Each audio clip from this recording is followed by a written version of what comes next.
949ஆம் ஆண்டு தக்கோலத்தில் சோழர்களுக்கும் ராஷ்டிரகூடர்களுக்கும் இடையே ஒரு போர் நடந்துச்சு. இந்த போர்னால சோழர் வரலாறு மட்டுமின்றி தமிழக வரலாறே மாறுச்சு அப்படின்னு சொன்னா உங்களால் நம்ப முடியுமா? சோழர்களுக்கு குறுகிய காலத்துல இந்த போர் ஒரு பெரிய பின்னடைவா இருந்தாலும் இதுல இருந்து இவங்க கத்துக்கிட்ட பாடம் தான் சோழர்களை கடல் கடந்து உலகம் முழுக்க ஜெயிக்க வச்சது.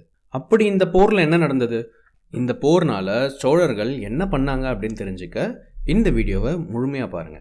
870களில் இருந்து 907ஆம் ஆண்டு வரைக்கும் ஆட்சி பண்ண ஆதித்ய சோழனுக்கு 2 மனைவிகள் இருந்தாங்க.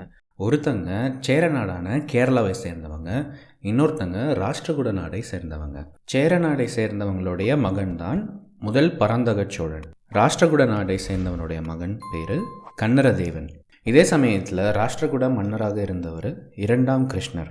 இந்த ராஷ்டிரகூட மன்னருக்கு சோழர் நாட்டிலையும் ராஷ்டிரகூட வம்சாவளியில் வந்த ஒருத்தர் மன்னராகணும் அப்படிங்கிறது ஆசை. ஆனால் ஆதித்ய சோழனும் இதுக்கு செவி சாய்க்காம தன்னுடைய முதல் பையனான பராந்தக சோழனை பட்டத்து இளவரசராக முடிசூட்டுறாரு. இதனால் கோபமடைஞ்ச ராஷ்டிரகூட மன்னர் சோழ நாட்டு மேலே படையெடுத்து வராரு. 911ஆம் ஆண்டு இந்த 2 படைகளும் வல்லாலா அப்படிங்கிற இடத்துல சந்திச்சு போர் பண்ணாங்க.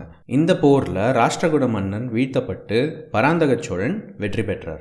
ஏற்கனவே சோழர்களுக்கும் ராஷ்டிரகூடர்களுக்கும் இருந்த ஒரு விரிசல் இந்த போர் மூலயமா ரொம்பவே பெருசாச்சு அப்படின்னு தான் சொல்லணும். போர் முடிஞ்சு 28 வருஷம் கழிச்சு ராஷ்டிரகூட மன்னரான 2ஆம் கிருஷ்ணர் இறந்து போக அவருடைய பையனான கன்னரதேவன் என்று அழைக்கப்பட்ட 3ஆம் கிருஷ்ணர் ராஷ்டிரகூட மன்னராக முடிசூடிக்கிறார். தன்னுடைய அப்பா போரில் தோல்வி அடைஞ்சதை ஏற்றுக்க முடியாத 3ஆம் கிருஷ்ணர் மறுபடியும் சோழ நாட்டு மேலே 38 வருஷத்துக்கு அப்புறம் 949ஆம் ஆண்டில் படையெடுத்து வராரு. பராந்தக சோழனும் தன்னுடைய மூத்த மகனும் பட்டத்து இளவரசருமான ராஜாதித்யன் அப்படிங்கிறவரை ராஷ்டிரகூடர்களோட போர் செய்ய அனுப்புகிறாரு. போன வாட்டி படை வலிமை கம்மியாக இருந்ததுனால தோத்துட்டோம் அப்படின்னு தெரிஞ்ச ராஷ்டிரகூட மன்னர் இந்த வாட்டி சிற்றரசர்களுடைய படையையும் சேர்த்து எடுத்துகிட்டு வராரு. இதில் கங்கர்கள், பாணர்கள், வைடும்பர்கள் அப்படின்னு பல சிறு ராஜ்யங்களோட படையும் இருந்துச்சு. அதனால் ராஷ்டிரகூடர்களுடைய படை போர் பண்ணி தமிழ்நாட்டுடைய வடக்கு பகுதியான தொண்டை மண்டலம் பகுதி வரைக்கும் வந்துருச்சு. ராஜாதித்ய சோழனும் தஞ்சாவூர்லேருந்து கிளம்பி தொண்டை மண்டலம் பகுதிக்கு போயிடுறாரு. இங்கே அவருடைய தம்பியான அரிஞ்சய சோழனும் போரில் கலந்துக்கிறார். தற்பொழுது ராணிப்பேட்டை மாவட்டத்தில் உள்ள தக்கோலம் அப்படிங்கிற இடத்துல ராஷ்டிரகூடர் படையும் ராஜாதித்யன் தலைமையில் சோழர் படையும் சந்திக்கிறாங்க.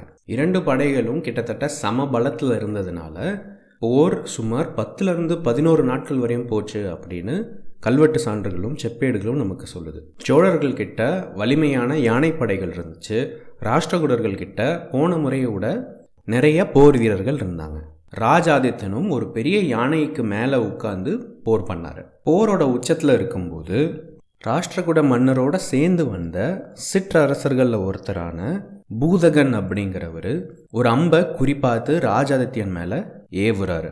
அந்த அம்பு யானை மேலே உட்கார்ந்துருந்த சோழ வம்சத்து பட்டத்து இளவரசரான ராஜாதித்யன் மேலே பட்டு அவர் யானை மேலேயே இறந்து போய்ட்றாரு. அவர் இறந்ததும் தலைவர் இல்லாத சோழர் படை என்ன செய்யறதுன்னு தெரியாமல் பின்வாங்கிட்டாங்க. ராஷ்டிரகூடர்கள் தக்கோல போரில் வெற்றி பெற்றாங்க. போரில் வெற்றி பெற்றதுக்கு முக்கிய காரணமாக இருந்த பூதகர் அப்படிங்கிற சிற்றரசருக்கு ராஷ்டிரகூட மன்னர் பல நிலங்களையும் பொற்காசுகளையும் கொடுக்குறாரு. ரொம்ப சந்தோஷத்தில் இருந்தார். சோழர்கள் தக்கோலத்தில் தோல்வி அடைஞ்சதுனால ராஷ்டிரகூட மன்னர் தொண்டை மண்டலத்தை முற்றிலுமாக கைப்பற்றிட்டாங்க. இது மட்டும் இல்லாமல் சோழர்களுடைய முக்கிய நகரமான காஞ்சியையும் கைப்பற்றினாங்க. சோழர்களின் தலைநகரமாக இருந்த தஞ்சாவூர் வரைக்கும் ராஷ்டிரகூட மன்னர் வந்ததுனால அவருக்கு காஞ்சியும் தஞ்சையும் கொண்ட கன்னரதேவர் அப்படிங்கிற பட்டம் கிடைச்சது. ராஷ்டிரகூட நாட்டிலிருந்து ரொம்ப தூரத்தில் இருக்கிறதுனால அவங்க மறுபடியும் திரும்பி போனாலுமே இங்கே இருக்கிற மூவேந்தர்களான பாண்டியர்கள், சேரர்கள் மற்றும் சோழர்கள் கிட்ட இருந்து வரியும் கப்பமும் வாங்க ஆரம்பித்தாங்க ராஷ்டிரகூடர்கள். ஆதித்ய சோழன் காலத்தில் ரொம்ப பிரம்மாண்டமாக வளர ஆரம்பித்த சோழர்கள் பராந்தக மன்னன் காலத்துலேயும் வளர்ந்தாங்க.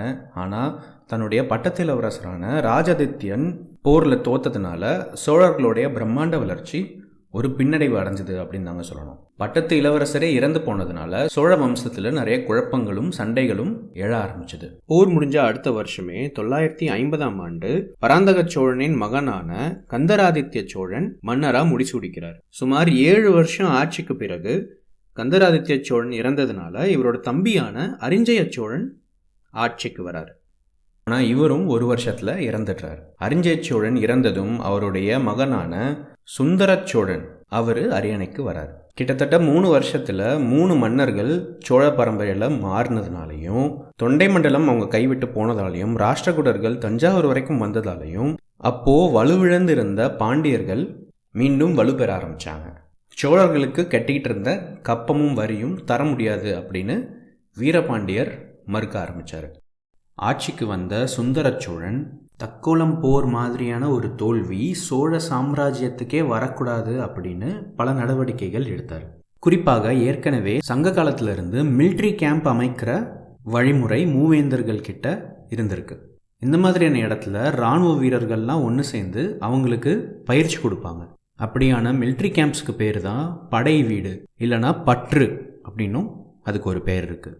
உதாரணத்துக்கு சொல்லணும்னா, நம்ம இப்போது செங்கல்பட்டுன்னு அழைக்கக்கூடிய ஊர் ஒரு காலத்தில் செங்கழநீர் பற்று அப்படிங்கிற சோழர் காலத்து இராணுவ படை வீடாக தான் இருந்துச்சு.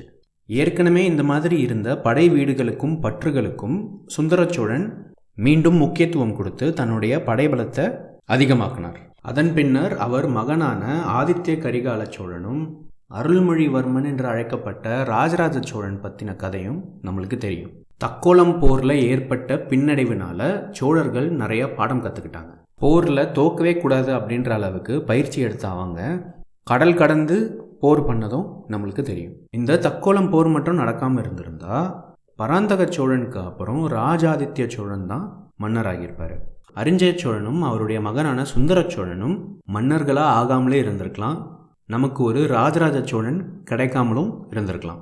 ராஜாதித்யனை கொல்ல பூதகன் நெறிந்த அந்த ஒரு அம்பு சோழர் வரலாற்றை மட்டுமின்றி தமிழர் வரலாற்றையும் மாற்றியது. சோழர்கள் தக்கோலம் போரில் தோற்று போனாலும் அதனுடைய வரலாற்றை அவங்க மறைக்கலை. மாறாக போரில் தோற்றதை அவங்க கல்வெட்டில் எழுதி வச்சாங்க. அது மட்டும் இல்லாமல் அவங்க எதனால் தோற்றோம் அப்படின்றத கண்டறிந்து அதனுடைய பாடங்களை கற்றுக்கிட்டு அவங்களே மாற்றிக்க முடிஞ்சதுனால தான் வெறும் 3 தலைமுறையிலேயே கடல் கடந்து போர் செய்யும் வல்லமையாக அவங்களால வளர முடிஞ்சது. தக்கோலம் போரில் சோழர்கள் பின்னடைவு அடைஞ்சாலும் அதுக்கு பின்னர் அவங்க அசுர வேகத்தில் வளர்ந்தது நம்மளுக்கெல்லாம் ஒரு உத்வேகம் அப்படின்னு தாங்க சொல்லணும். இந்த வீடியோ உங்களுக்கு பிடிச்சிருக்கோன்னு நினைக்கிறேன். பிடிச்சிருந்தா மறக்காமல் சப்ஸ்கிரைப் பண்ணுங்கள். இந்த மாதிரியான போர்கள் நிறையா நம்ம இன்னும் பேச போகிறோம். இந்த வீடியோவை லைக் பண்ணுங்கள், உங்கள் பிடிச்சவங்ககிட்டையும் ஷேர் பண்ணுங்கள். மீண்டும் இன்னொரு காணொலியில் சந்திக்கும் வரை நன்றி.